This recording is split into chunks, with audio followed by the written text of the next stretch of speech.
Hey everybody, this is herculespetix, founder, curator, docent, and gift shop employee of the herculespetix Academy of Comic Book Studies. Tonight we're going to look at Kong the Untamed, number 1 through 4, a DC comic published in the early to mid 70s. And there were 5 issues of this comic, but the 5th one's not as good as these. I think I had it years ago. I had all the Kongs. And then when I was weeding through my comics, I was like, I don't need the 5th one. And but there's some amazing shit in here. Actually, rereading these again for the first time in probably a decade or longer, I forgot just how good some of the art is in here. And the man responsible for that is Alfredo Alcala. Some of the best stuff I've ever seen by him is in this. But let's check these out. So, God, I love this cover. Bernie Wrightson does the first 2 covers. Well, I guess it's 74, the first issue. And just probably Bernie Wrightson's peak. You know, that time, I think. I think, by the 80s, he was still a great illustrator. But he lost that just, almost Frazetta-like sinuousness and, gracefulness. Whatever the word is. Just the position of his body. This is just so great. It almost looks like Jeff Jones, or sci-fi early Jeff Jones from fanzines and stuff. Just love this cover. I think this is reason enough to keep it. Just this cover alone. So here we go. This is written by Jack Olek, longtime comic book writer. He used to write for EC Comics, but pretty much in the 60s and 70s, he was doing a similar job at DC. A similar but crappier, because DC Mystery Comics weren't nearly as good as EC's horror comics. He wrote a lot of stories for Ghosts and House of Mystery and tons of them. But this is he had this chance to do a long form, a non-short story for once. And the art's by Alfredo P. Alcala, and it's he pencils and inks. So as you can tell already, this takes place in the era of cavemen. And I'm sorry, guys, I just noticed this first issue is 1975. I guess they were sitting on that Wrightson cover for a while, because that was dated 74. So, this is I've talked about this before. I don't even know if it's a real genre, but I love caveman fiction. We looked at that Hom comic from Echoes of Future Past by Jimenez, and certain movies, something about the origins of how man's consciousness developed. This is the first time someone felt jealousy. I guess monkeys might have felt jealousy at apes. I don't know. But, the things that we credit to our sentience, things that we have that maybe animals don't have. We could make fart jokes or something like that. There was one caveman who made the first fart joke. And I know that's a dumb example, but I'm always fascinated by, the origins of things. So, I'm a little biased to this comic. I love caveman shit. But man, this Alfredo Alcala art makes it very easy to like this comic.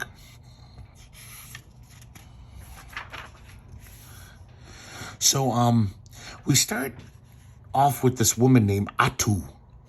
And she's pregnant. And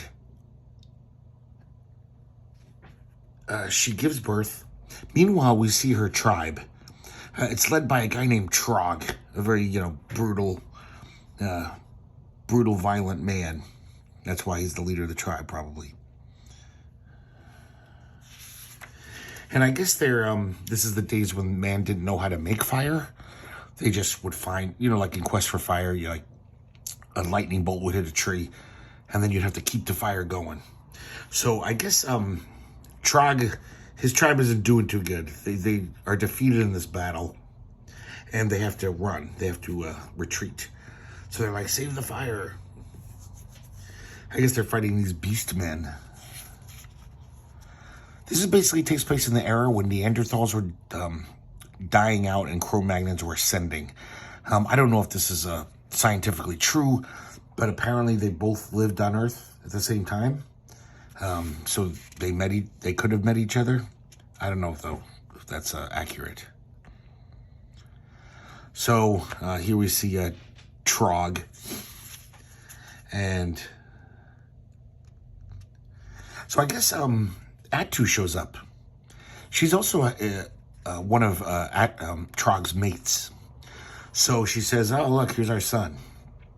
And he's got yellow hair. And the shaman says that, oh, it's been prophesied many years ago that a yellow-haired warrior named Kong would be filled with the spirit of the goddess Laurel. That's the moon goddess. He'll be a mighty warrior, unbeatable. So Trog doesn't like this. He's like, oh, then he's going to probably try to assert my power in the tribe when he grows up. So he basically says he's going to kill the baby. Atu leaps in her baby's defense. And basically Atu says, fuck it. I don't want to spoil my axe with your female blood. But you're banished from the tribe. You're no longer part of the clan. I don't know if you guys are noticing it. This is such nice shit. I love this. Alcala does this great stuff whenever he draws rocks. It's almost like the stylized shading. I don't think rocks really have this kind of striation or whatever, but it looks great. It's really appealing. So Act 2 has to raise Kong all by herself. Of course, it's not an easy life without a clan. They're always hungry. But she teaches him all of the ways of women's ways and men's ways. So he learns how to find the good roots and nuts and berries.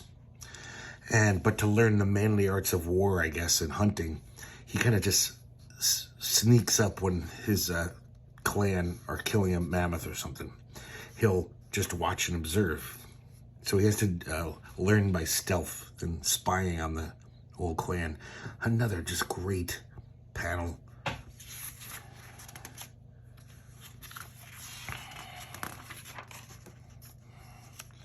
Of course, he grows up very lonely. He sees the other kids playing.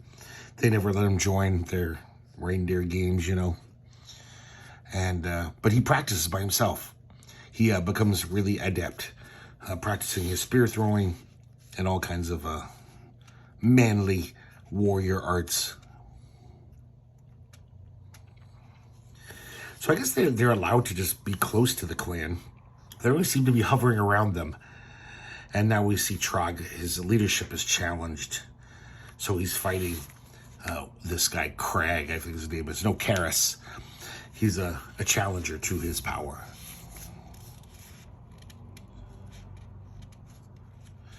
So life is especially hard because they have no fire of their own. So, of course, it's cold. They can't cook their meat. And so Kong vows to steal some of the clan's fire and bring it back to his mom. I like a lot of these silent panels. It's interesting. I don't know if this is Jack Olek's script or he gave Alfredo Alcala a lot of like storytelling leeway. But it's kind of rare when you think back to 70s comics. They always had exposition, every panel. But there's a lot of silent panels here. That's a beautiful panel. That's some great shit. Look at that. This is some really nice stuff. So he actually succeeds. I guess the keeper of the fire nodded off. And he steals like a twig, a burning twig. And then he steals a bone, a giant bone to feed the fire. I didn't know you could burn bones. I guess you could burn anything, but it doesn't seem like the best kindling.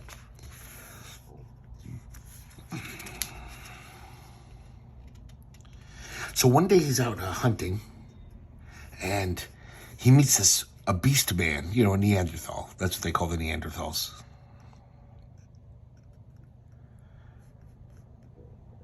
And this guy ties up Kong.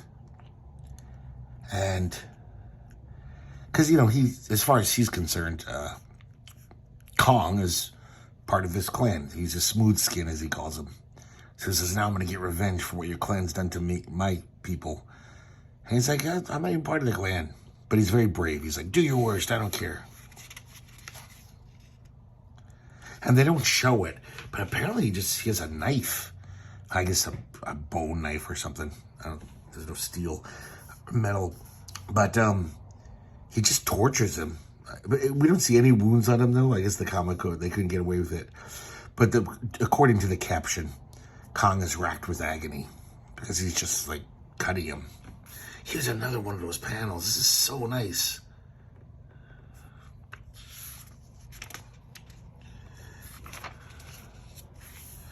So the guy falls asleep, the beast man. And Kong, it starts to rain, which allows him to stretch his bonds and escape. And he tricks this beast man into falling into a trap, you know? And then he actually kills him. Kong kills this big, giant beast man.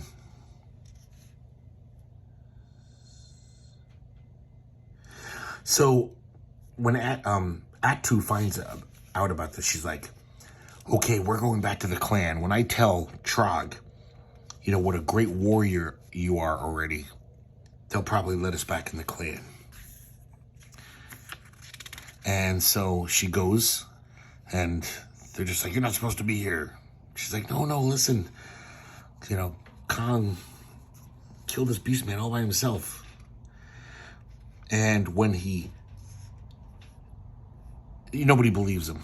They're like, there's no proof. So he runs back to the pit, his trap, to get proof, or to just, I don't know what he was going to do, chop off his head and bring it back or something. And then we see, though, all these beast men show up. So they capture Kong. They've got him hogtied here. And Act 2 rescues him. She conks his guard on the head, one of the beastmen guards. And she frees Kong. The beastmen wake up. And as they pursue them, one throws a spear. And it hits Atu. She's just wounded, though, but it slows him down, of course.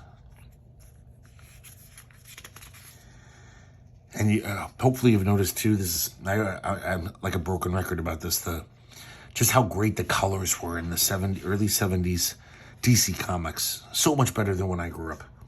There's some really just nice coloring going on. By the time I was buying comics like regularly, they switched over to those flexographic plastic presses. And it just got worse and worse. So he goes to get some herbs for his mom, some medicinal herbs. When he comes back, he sees his mom. She kills herself. I'm sorry. She's hanging, but they Trog killed her. It's kind of very vague. I mean, once again, I have a feeling Alfredo Alcala probably had to redraw this. Because that's all you see. It's a very dramatic moment. It's just like, my mom's legs. It's not very powerful. So he vows revenge against Trog. And that's the end of the first issue. The origin of Kong. We have a little letter page here. Well, editorial. There's no letters yet. Nice Alfredo Alcala drawing. And this is kind of nice, even though it's tiny. It looks like this was a presentation sketch. I don't know, maybe it was going to be the first cover, and then they said, let's use this Bernie Wrightson drawing instead. I mean, it's really nice, but that Bernie Wrightson drawing is fucking phenomenal. Okay, number 2. Another Wrightson cover, look at that. Beautiful. This one, I think Alcala's art gets even better. There's some beautiful shit in here. Same creative team. I should mention the editor is Joe Orlando, because Joe Orlando was a pretty damn good editor and a great creator. Here's that rock stuff I was talking about. It's a really interesting line work. Just look at these 2 pages, guys. What I was just talking about, the deep colors on these 70s comics. It's just rich, fucking rich and sumptuous. I should think of other adjectives, but that's what came up out of my mouth. But really nice looking, and the art's beautiful. Here's one of those great silent panels too. It's just like, it's not really necessary. It's like, but so many writers back then would have been like, as Kong walked through the crevice, he remembered his mother, blah, blah, blah. You know what I mean? I really like these silent panels. Here's a bunch, this whole sequence. So I'm sorry, I should mention, these pack of wolves is chasing Kong. You know, it's caveman times. Every day's a fight for your life. He throws a rock at one of them. They've got him like cornered against this cliff, and he jumps down rather than face the wolves. he risks diving into this river. He's half dead, and luckily, though, he finds a log. He's half conscious, but he grabs it, and he survives. Oh, really nice stuff going on here. I love this panel, too. Really, like, almost better colors. I don't know how the colors got this great mix of hues, but it looks so nice to me. So, Kong learns how to make fire. He noticed that this rock he threw at one of the wolves sparked.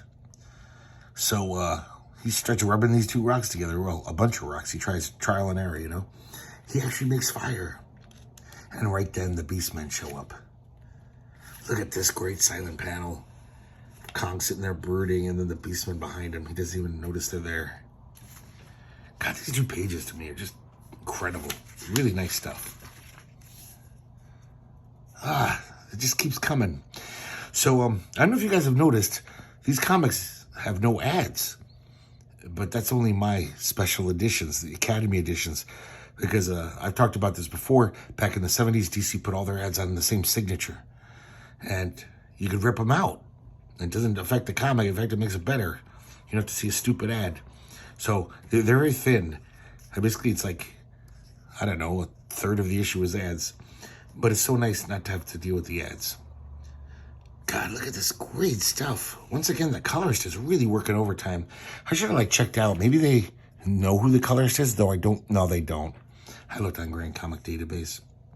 I also wanted to mention, I got a discussion once on over text with my friend Jason. And, you know, he was saying, Alfredo Alcala is great. And I was like, yeah, he's definitely a great illustrator. But something about his faces, especially later on when he would ink people, there's always a weird thing to people's faces, especially women's faces. They were too round or just weird looking. And I don't see any of that here. In fact, some of these panels, he almost draws Kong's face almost with a little Joe Kubert in him. But I love all these panels with this, because it's in a cave, this dark coloring, this dark shading. So the beastmen have him captured. He's tied up in this cave. They're going to kill him, of course. But then, the guy that he threw a spear at, the guy who was in that pit trap, his name's Gurat. It turns out he's alive. He's like, a little spear can't hurt me. See, that's the face I'm talking about. I seriously think 10 years later, Alfredo Alcala, it wouldn't look like that.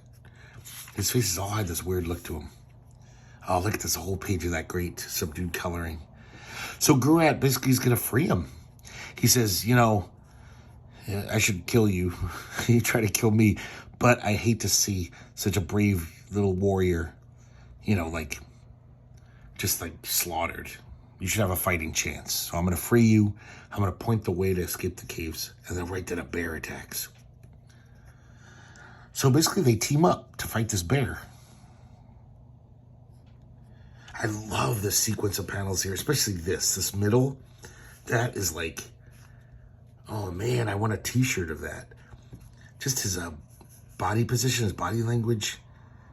And I just love that little cinematic type sequence, seeing every little part of his action. Doesn't draw bears very well, though. It's a pretty unconvincing bear.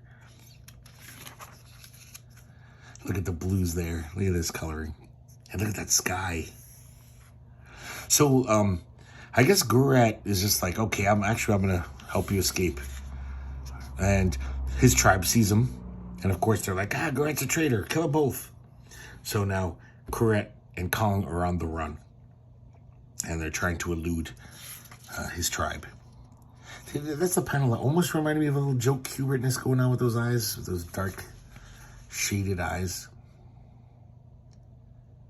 That's a nice panel, too. Man, the level of illustration in this one, I don't know if I'm crazy, but I think it's way better than number one. This is just some really nice stuff. So they keep getting, the clan keeps, the beastmen keep finding them. They have to fight their way free. They keep trying to run. And Kong, he's in this grassy area. So they're going to die. They're totally outnumbered. So he says, wait, I got an idea. And he makes a fire. He makes a brush fire. Of course, the beastmen run in fear. Not just from the fire, but the fact that he's like a sorcerer. They think he's a wizard. They're like, oh my God, he created fire. He's like a god. There's some, look at that great fire coloring with the, limited printing technology. I love that kind of stuff in these old comics.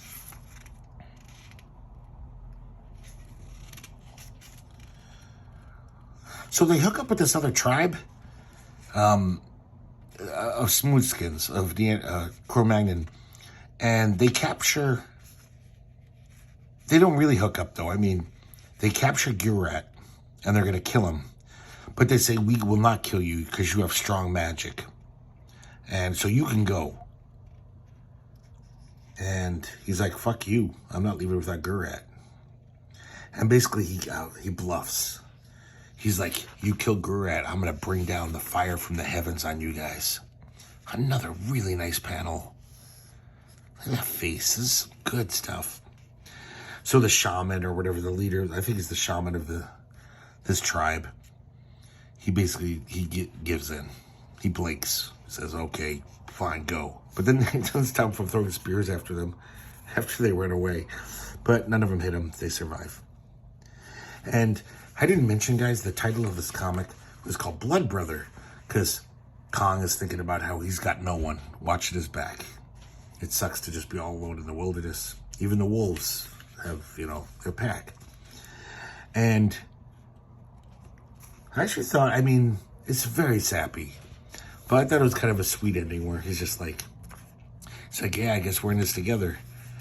We fought together, almost died together. I guess we're like blood brothers. And it's basically like Kong's like, I finally have a friend. Ever since my mom died, I've had no one. God, I'm such a sap. But I actually found that a little touching. I was like, oh, that's nice that Kong isn't alone anymore. I do like this Gurat character. I like the team up of the two. A true odd couple. So now we have a much worse cover by Bill Drought. I kind of like Bill Drought. He did a lot of DC mystery comics. He had a nice, clean style, but this is a pretty dull cover. It's competent, but it's dull. Pretty terrible dinosaur, too. Look at that. Look at the way he's holding his hands. He's like, eh. Maybe that's how dinosaurs did. But it just looks really not threatening. Some more beautiful Alcala art. So now we have a slight change. Jack Olak is just supplying the plot now, and Jerry Conway is now scripting. So we start off, God, what the hell is his name? I already forgot. Gurat, and Kong are hunting. They're trying to kill this boar.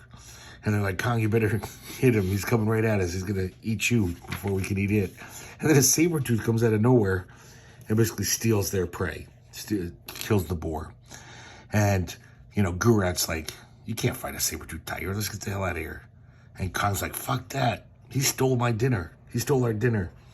So they they go into this cave, and it's the lion's den.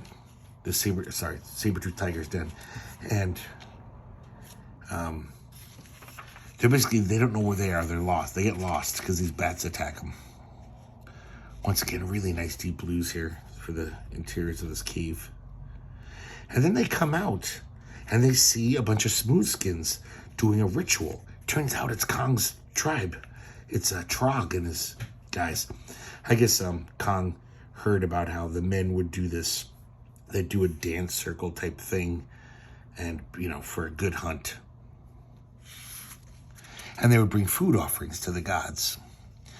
So at this point, both Gurat and Kong are just starving. They didn't get their boar. Hungry as hell. And then right then, the saber-tooth tiger comes out and scares away all the Trog's guys, leaving all the food unattended. Kong and Gurat feast. But then Trog comes back. There's the shaman from the first issue who condemned Kong and his mom to banishment. So the whole time Kong's just basically like, I'm going to kill Trog. He's not shy about it. But they're overpowered by the tribe. They're totally outnumbered. So now they're captives. Trog finally reveals himself. It's like, yeah, so you finally returned, you little brat. He accuses him of killing his mother, which he did. And then he basically gives him a chance at a combat. He says, yeah, have a go with me, little Kong. And Kong just totally is overclassed. He gets his ass handed to him. He wakes up, him and Gurat are hanging over a fire pit. And then I guess the shaman says, uh-oh, the volcano's belching. You know, the volcano god isn't happy. Maybe we should give Kong a chance. Because they know about all the, the prophecy about Kong being this reborn spirit of a great warrior.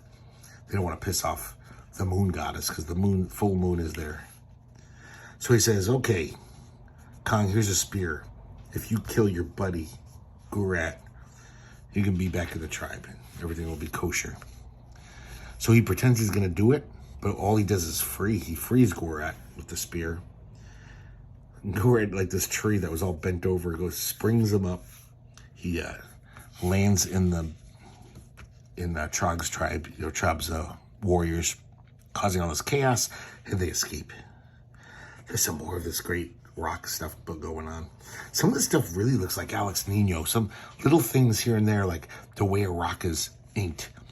And I mean, those guys all did work in these studios. And I wonder if maybe Alex Nino was an uncredited assistant on this. Because, I mean, Alex Nino, very distinctive. So the volcano erupts. It causes a fissure. And Garrett and Gurat, I keep saying it wrong. They fall into this fissure, deep down into more caves. And so they come out finally, and they're in some strange valley where even the flora looks different. Like the grasses are weird and the trees look different. It's definitely a different place. And they find all this fruit that they've never seen before. Kong falls in some quicksand. Gurat helps him get out. And then this not very well drawn dinosaur comes out to threaten them. So they don't even know what dinosaurs are. Of course, dinosaurs died off like 70 million years before they were men. This kind of dumpy dinosaur. He needs to work out a little. And once again, Kong's a very brave kid. He's just like, we gotta fight this thing. He's throwing rocks at his head. But, Kong's main power is that he's the smartest kid in in Cro-Magnon times. So he leads the dinosaur to the same quicksand pit that he fell into.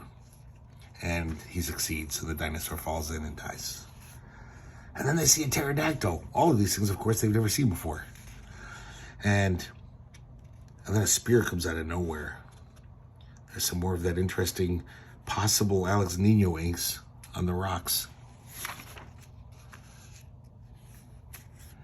And it turns out it's this guy. We see this couple here. Her name's Shara, and his name's Roland. They're young lovers. And I will find out more about this next time, but they're basically saying like, oh, we have to kill them. Our priestess says we must.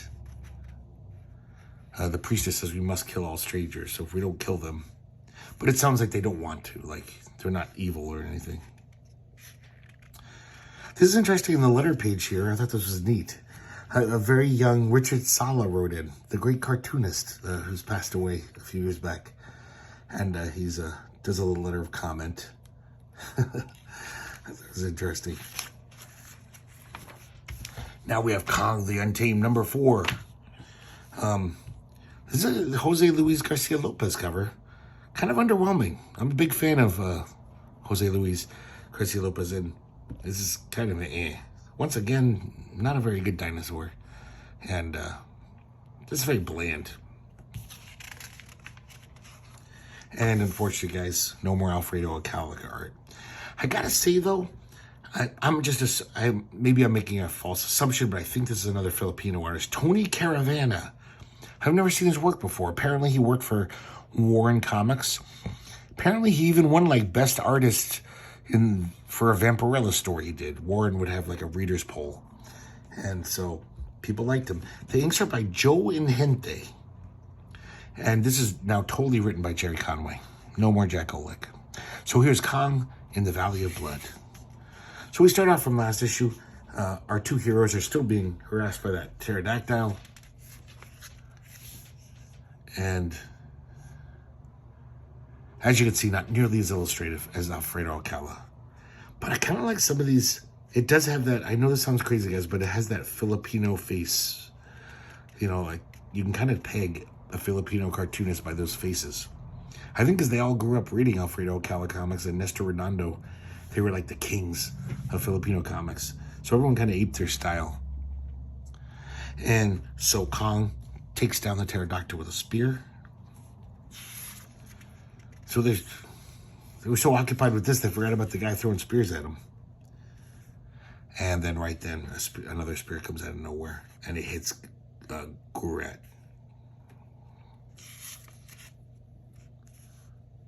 Some more of that just silent panels. So Gouret falls into the river, seemingly dead. And now we see Roland and Shara again. And Shara says, Shara refuses to let Roland kill him. She's like, he's just a child. And I know the priestess is my mother, but I'm basically going against her. Jelena is the priestess. So it's her mother, and she also rules the tribe with an iron fist. She's a religious leader. So they confront Kong. Of course, Kong's just like, you killed my friend. So he starts threatening Shara. Roland obviously comes to his lover's help. And they fight. And it looks like Kong's going to kill Roland. So Shara conks Kong on the head. Really nice work here. This guy's good. I mean, some of it's not so good, but certain panels here like look amazing to me. Like, I definitely wouldn't mind reading more of this or seeing more of this guy's art. So he wakes up. He's in this tribe now. They took care of him. Shara and Roland, they basically said, I felt bad. We felt bad about this, so we healed you. And now we meet Jelena. Look at this great, I love this panel. That face on her. This is the leader, the kind of priestess. So we realize that it's a matriarchy. As far as this tribe knows, women have always ruled since they give life. Which they say a lot of the early, societies believe that. Which I could totally understand. If we saw a baby coming out of a woman's vagina, you'd be like, holy shit. That's like, I can't do that. She must be a goddess or something.